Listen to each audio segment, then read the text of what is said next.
Hi, I thought I'd shoot a short video this week and do a reading with a deck that I haven't really read with.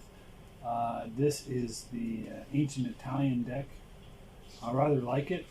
It's not the structure that I normally personally read with, but that's okay. The reason I want to do a video with a reading in it is, one, because it's interesting, and two, it's an example to demonstrate how I would approach reading a deck that I've basically never read before.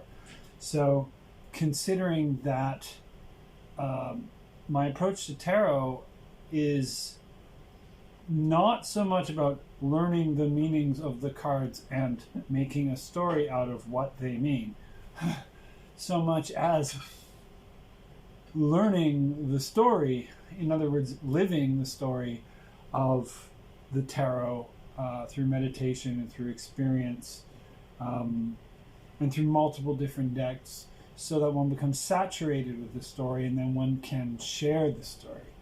So it's a different approach than a standard fortune telling approach. So in this case, I'm not going to ask a question. I have a brand new deck. I've never read it before. But I'll begin with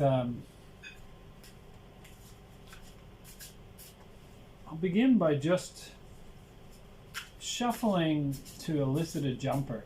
You can get a good sense of a deck of cards by its size and by its weight.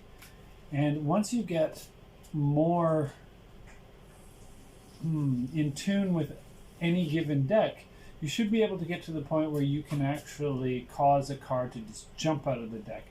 Not a specific card, but you can shuffle in such a way that maybe one, maybe two cards will just pop out. And it got like that in my first deck that I ever had. Was a Thoth deck. And it got to the point where I didn't have to do spreads at all. I would just put my hands on the deck and I'd shuffle it so that a card popped up. And it's really a way of getting the deck to speak. This deck I don't have the touch quite yet. It's not, I would say, there it is. So we have the moon. That's interesting because this definitely suggests a passage through the unknown, through darkness. But it is also the implication of fertility, because the moon is essentially the guide, humanity's first guide to the agricultural cycles. It's how we started to keep track of calendars. It's interesting. There's the classic lobster, which appears in this card, but he's on a plate, which is interesting. Okay. So I've elicited a jumper, and the card that comes up is the card of confusion, of doubt, of not being sure, being on a journey towards something that is as of yet undetermined. And it also implies the need for perseverance. So I'm going to use this as the central card, and then I'm going to draw around it. So I haven't specified a question because I'm really just reading for elucidation, if you will. I'm having a conversation with the deck, and it doesn't necessarily have to be a form of interrogation. It can be a form of play, where what I want to do is draw from this inner tarot that study and meditation and contemplation has grown within me. It's like a garden of tarot and magical meanings that I have over many years cultivated. And so I'm going to draw on that. Rather than predicting anything, I'm going to try to tell a story. Just like this. Now you can go into a spread with an idea of what each card means, but in this case, I've just got a central card flanked by two more cards. Now, chances are, if I did my shuffling right, they're not trump cards. Maybe they are, but when you're working with a full deck of cards, the trump cards are they overpower everything else in the spread, and usually if you do one or two cards, odds are against them all being trumps. That's right. So we have the Four of Discs and the Queen of Spades.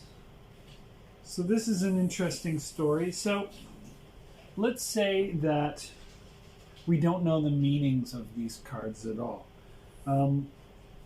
Then we can read from the pictures. That's the first order. Some people call it intuitive reading.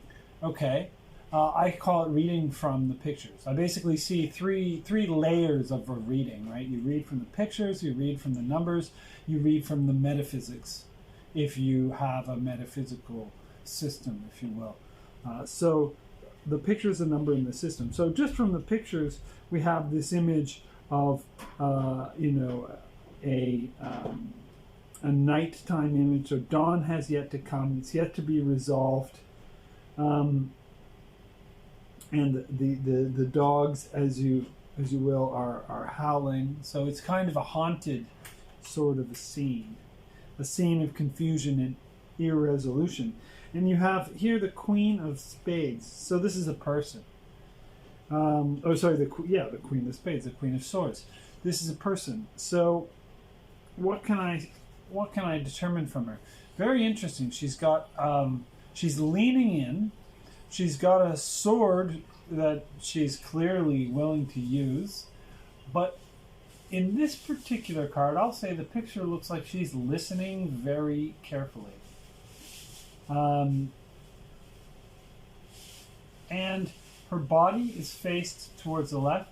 That's sometimes the direction of the past. But she's really leaning in. So I would say that this is someone who is deeply scrutinizing a situation. She's also got a hand over her heart. So it kind of looks like this is a person who's guarding her heart.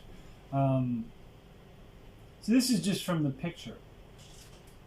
This is a person who has defenses and who's listening very, very carefully to probably, to determine where her interest lies in a certain situation.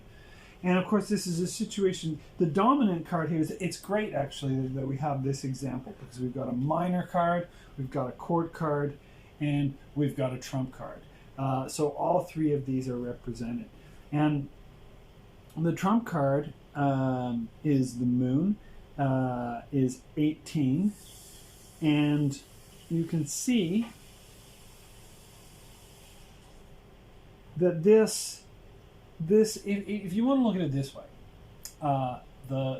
if the whole tarot is theater, then the trumps are the story, the courts are the players, and the minors are the scenes. So this is a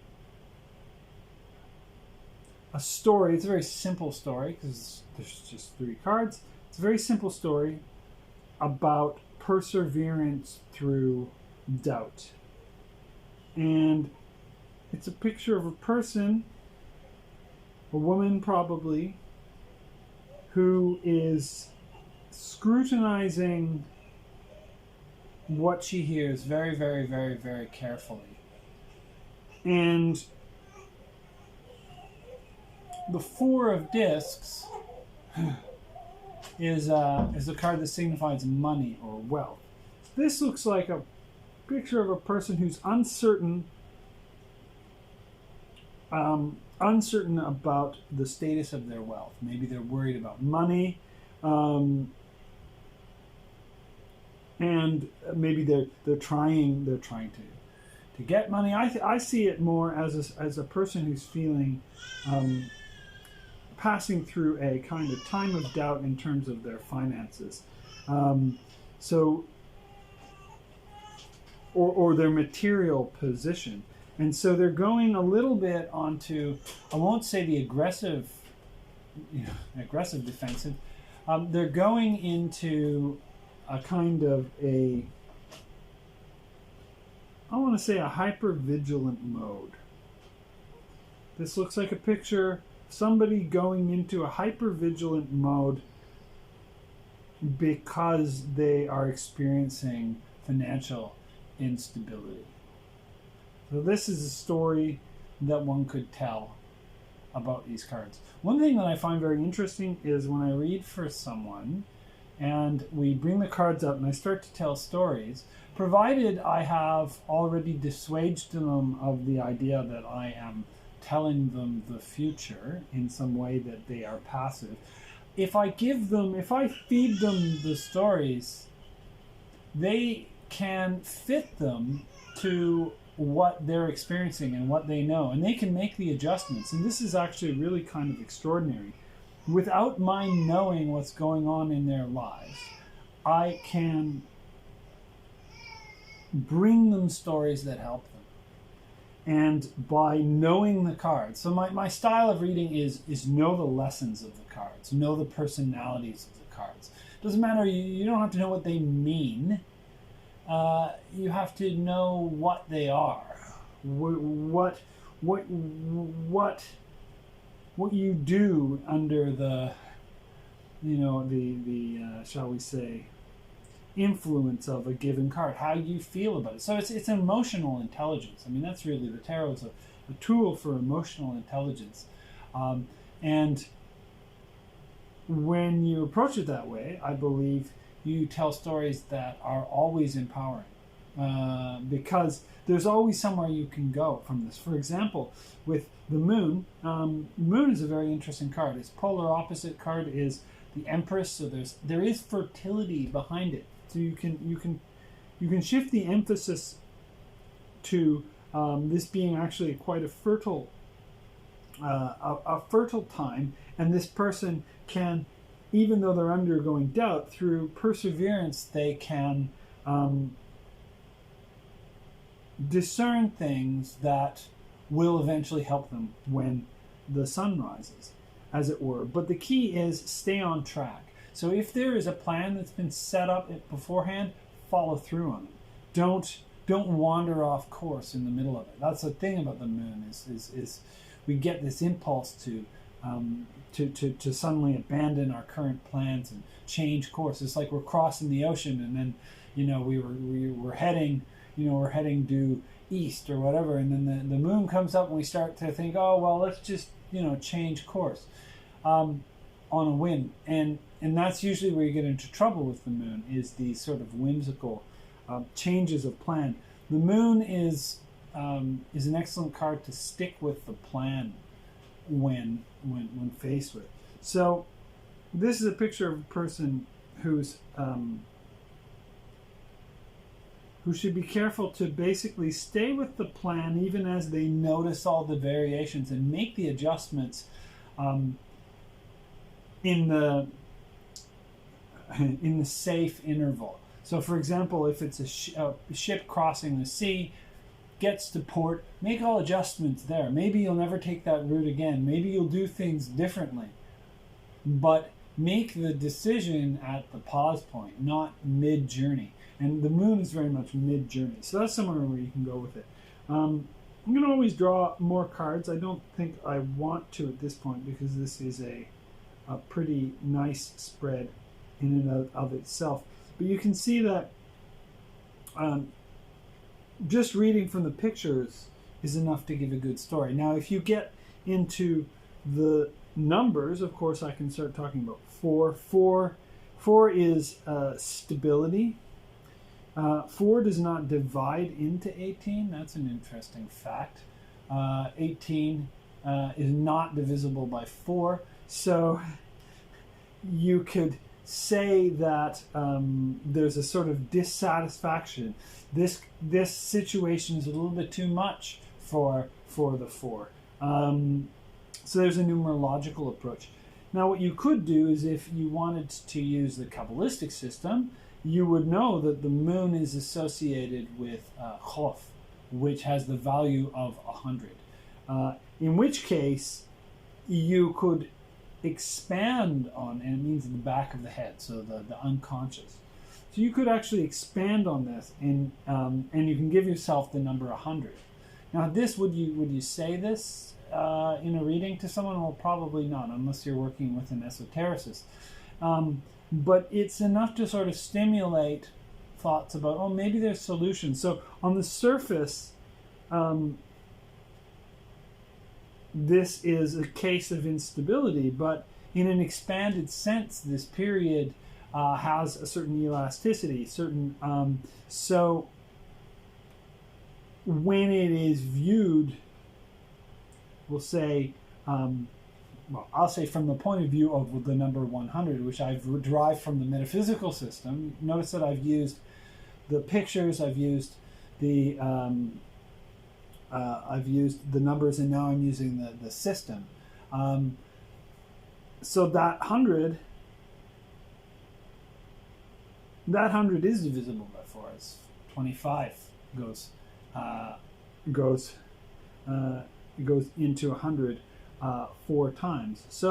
So I can start to talk about how perseverance, at this point, it seems like the confusion is too much, but perseverance will allow you to get to a place where you will regain your stability. So it's almost like allowing the night to rise and fall, or allowing the tides to come, the storm to pass, and then not only will you find a way of stabilizing the situation, that stability will be greater than it was before. All of which I kind of pulled out of this relationship of the number 4 and 100. But I wouldn't necessarily say that. Remember, tarot is an improvisational art. It's very much like improvisational theater. You need to tell a compelling story when random elements are thrown in front of you. And it can sometimes feel a little bit wobbly, right? You don't know how to begin. But just remember that when in doubt, read from the pictures, because the other people are looking at the pictures. So tell them stories that directly relate to the pictures. If you're reading from numbers, you can sort of share it. If you're reading from a Kabbalistic or metaphysical system, don't bother. Don't necessarily disclose those kinds of moves unless you're reading for an esotericist. But I think we have a picture of a person searching for opportunities amidst confusion, and who is likely, if they persevere, to satisfy themselves in terms of their manifest power. They're a little worried about their power right now, but they're going to realize that their perseverance will reward them with a strong sense of being rooted and established. So allowing this, I want to call it quiet time, this spooky time, to rise and fall will support confidence in the long run. So that's how I would read this. And there's a bunch of different strategies. So I offer that to you this week as one of my patrons.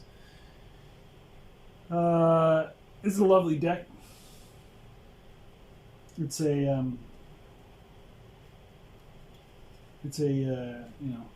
pip deck, but it got these really nice decorated pips, and I like that old school look. Yeah. So thanks again for being my patrons, and next week I'll have something else for you that I will cook up in the laboratory. All right. Cheers.